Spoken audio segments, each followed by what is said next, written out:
What's good, YouTube? It's your boy, Blue Blood Sports TV, back at y'all with another one. So, we have a very, very interesting take as retired, two-division world champion, now future Hall of Fame, superstar, boxer, turned colorful analyst and boxing pundit in Timothy Desert Storm Bradley, who's an analyst for ESPN, top-ranked Bob Arum, right? Timothy Bradley is going into the Hall of Fame.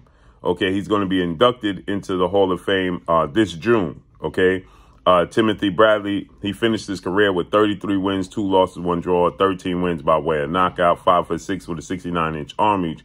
Go by the alias of Desert Storm Bradley, orthodox fighter. Last fought April of 2016 when he lost unanimous decision to Manny Pac-Man Pacquiao, legendary 8-division world champion, iconic Filipino superstar boxer. With that said, Timothy Bradley, he went back and forth in the public with undefeated 3-division world champion superstar boxer who simultaneously held the WBA super title at super featherweight, the WBA regular title at lightweight, the WBA regular title at junior welterweight, superstar boxer Gervonta Tank Davis, who is 28 wins, no loss, no draw, 26 big wins by way of knockout. He is 28 years of age, 5'5" with a 67-inch arm reach. Gervonta Tank Davis is coming off of a January 7th showdown in Washington, D.C. at the Capital One Arena, which he broke the live gate revenue for that venue, okay? And Gervonta Tank Davis, you know, he brought in $5.2 million, and he stopped Hector Garcia, who went into the fight undefeated WBA super featherweight world champion, Dominican star boxer. He stopped him in the 9th round, okay? It was a big deal. The card was a big deal. It was an entertaining fight. And on the and he's on the verge of fighting undefeated lightweight, junior welterweight, Mexican superstar title contender, King Ryan Garcia, who has a record of 23 wins, no loss, no draw, 19 wins by way of knockout, 24 years of age, 5'10" with a 70-inch arm reach. And obviously, Timothy Bradley, he was on hand because he's an analyst for top-ranked ESPN and Bob Arum. And there was a major card. F.A. Ajaba fought Steve Shaw last night, and we had Johnny Rice also in action. So they had the panel was there, and Timothy Bradley was asked about his thoughts on Gervonta Tank Davis, what he thought about the fight, and what he thinks about Gervonta Tank Davis moving forward. To that, Timothy Bradley, he had a very interesting take on Gervonta Tank Davis. Now, if you don't know, Gervonta Tank Davis, just 2 weeks before his fight, Gervonta Tank Davis was arrested for DV, an altercation he got into with his children's mom, and he spent the night in jail. He had the bond out, which was 10% of a $1,000 bond, which was $100. So it lets you know that Gervonta Tank Davis, there was nothing serious that took place there because otherwise he's a registered celebrity athlete and combat athlete at that. If there was some serious issues going on and there was a serious altercation, then you can best believe that he would not have had a bond of 10% of $1,000 for a celebrity multi-million-dollar athlete. Okay, if they saw any signs of any serious injuries or things of that nature, Gervonta Tank Davis would have stayed there. Okay, and his bond would not have been so low. Then his children's mother, she came out, she made a statement that, you know, she responded, she overreacted. She made a phone call that went viral. She made a phone call to the authorities that went viral. Okay. And, Gervonta Tank Davis, he put up some pictures. This was just 2 weeks out from his fight. Okay. And to that, obviously, Gervonta Tank Davis already has, a colorful background. Gervonta Tank Davis has, a court case that's open that he has to readdress in his hometown of Baltimore. That's a alleged hit and run situation that he has to deal with. He also had the altercation with his other children's mother at a basketball game, which was visible, where he grabbed her up at a basketball game, and he grabbed her and then he took her to the back, right, and roughly, and so because of that, obviously the label has been placed on him. As soon as you hear these types of allegations. Then you hear in the hit and run is a woman that was in the car who was with child, stated that, Gervonta Tank Davis, he looked at her, viewed her, then, she said she asked him for help. She was trapped in the car, so on and so forth, allegedly, and then he took off and left anyway. So when you hear these types of stories and you see that video of him with his first children mother at the basketball game, everybody is instantly, he's guilty, right? Because he's capable of it, okay? At least you believe he's capable of it because of what you hear and what you saw at the basketball game. And so when this came out and that audio came out of his children mother, who then came out and made a statement again, but the audio, she's telling the authorities she needs help. She feels like, her life could be in serious danger, but she never gave location. She never gave his name, but according to Timothy Bradley, he heard everything, right? He heard everything he needed to hear, and he's not a fan. Listen. So, is he ready? You know what? Damn it, he's ready. He's ready. He's already tasted the can. So now what you're hearing is Timothy Bradley saying that is Ryan Garcia. This fight is being reported to take place April 15th in Las Vegas, Nevada. Ryan Garcia has not fought for a world title, never won a world title, obviously, because you got to be in it to win it.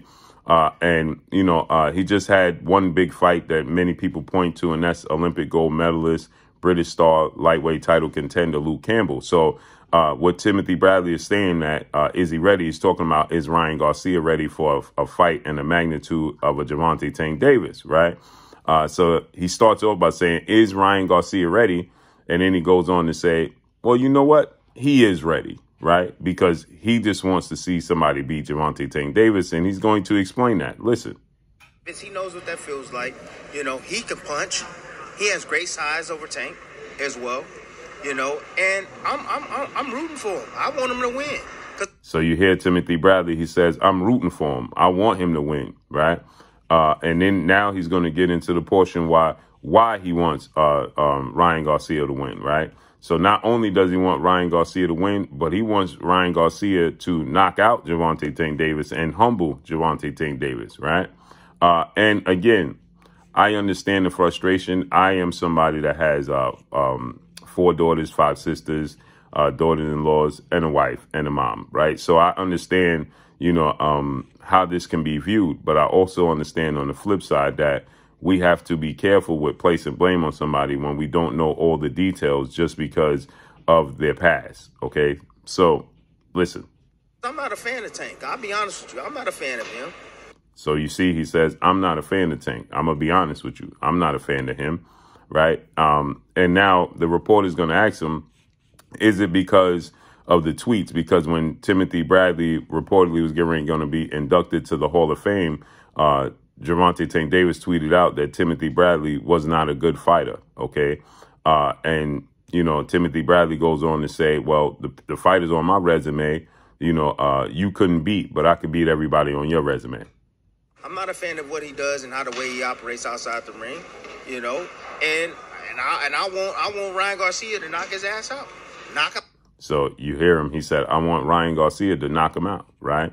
And he's going to explain why he wants Ryan. He already explained. He gave you already, that he don't fancy Gervonta Tank Davis. That's abundantly clear. He has no. Timothy Bradley is somebody that's never going to hold his tongue, right, wrong, or indifferent. I personally think that in this case, he's wrong, right? Because in this situation where we have this young lady who's telling the world that she overreacted, and I had my reservations because when you listen to the audio, the operator is asking the young lady, where are you? And she's refusing to give her location. The operator is also asking her, who are you involved with? And she's refusing to tell who she's involved with. If you go in that far to call the authorities and you truly feel like your physical is in danger, okay, your physical being is in danger, then the first thing you want to do is give your location to come get help. So she's saying that she wanted to have help, but You know, she's not giving up her location. She's not telling who she's in an altercation with. She had 2 phone calls, and the operator continues to get, you know, to ask what's going on. And then the operator goes as far as to say, you know, the operator then goes as far as to say, well, you know, the problem is we can't help you if we don't know where you are. But listen to Timothy Bradley. Sit him on his pants. Give him a rude awakening. So you hear him. He said, sit him on his pants, give him a rude awakening. Okay. Some stuff about you. So here's the reporter asking him, Tank tweeted some stuff out about you. Is that playing a part in the way you feel and how you operating, right? Okay. How personal did you take that?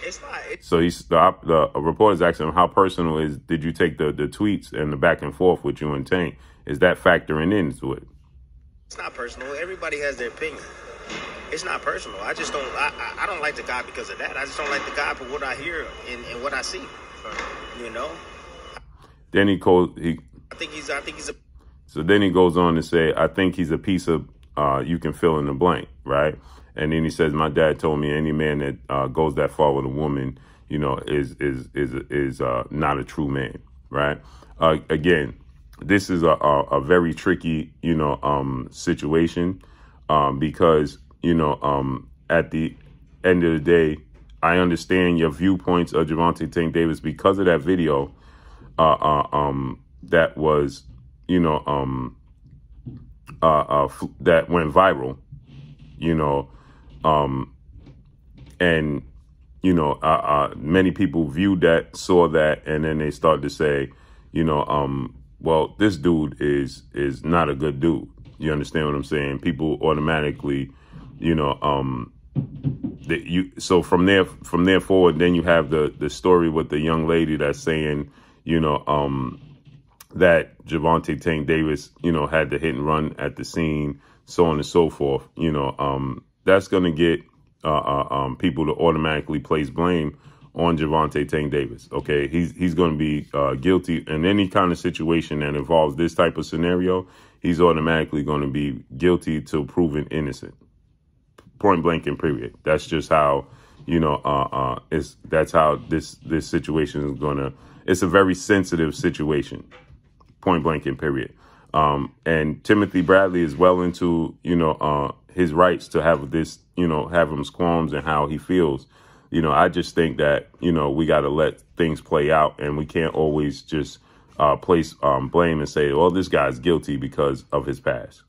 But I understand where he's coming from. I understand both sides. But that's all I got for y'all. Make sure you hit the like button, drop a comment in the comment section. Let me know what y'all think. Y'all already know what it is. It's your boy Blue Blood Sports TV. Hate, like, comment, and subscribe. If you haven't subscribed, hit the subscribe button, hit the like button, hit the bell icon to get all the new notifications. Follow me on Instagram at Blue Blood Sports TV, all one word. Y'all already know what it is. Shout out to the entire LDBC. Shout out to Black Media Row. Make sure you like and share these videos. That's all I got for y'all. Peace.